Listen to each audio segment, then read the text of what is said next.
গেলাম আমবাগান। আমবাগানে জিজ্ঞেস করেছে আমের কেজি কত, বলে 10 টাকা। আর মধ্যে কাটানি মায়া নিয়ে এসেছে 10 টাকা কেজি আম।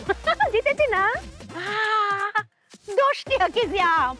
আরে তোমার মাথা তো অত বুদ্ধি, এই বুদ্ধিরে কেমবা ঘুমাও? আল্লাহ গো, 70 টাকার আম 10 টাকা। আল্লাহ কি তোর অত খুশি? জিতেছি না? 10 টাকা কেজি।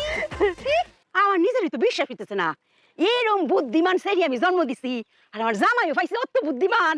ও মাই গো, তোমরা অত বুদ্ধি লে কেমবা ঘুমাও? হ্যাঁ, কিন্তু মায়া আমার মনে একটা কষ্ট আছে। কে রে ঘুমায়া? এই যে চেয়ারম্যান, আমরা যে 10 টাকা কেজি আম কিনেছি এটা সে মানে না। সে বলেছে যে আমরা যে রাজশাহী গিয়েছি যাতায়াত খরচ কত পড়েছে, বলেছে 4800 টাকা।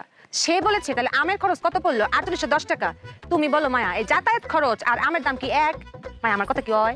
তোর কথা হয় মা, এই যে চেয়ারম্যান ব্যাক কল, এর কথা জীবনও না। আর হ্যাঁ 14 গোষ্ঠী তো হইছে ব্যাক কল। হ্যাঁ, কোন হান হইছে 70 টাকা কেজি আম, আর কোন হান হইছে 10 টাকা কেজি আম। মায়া, হিংসা বুঝছস না?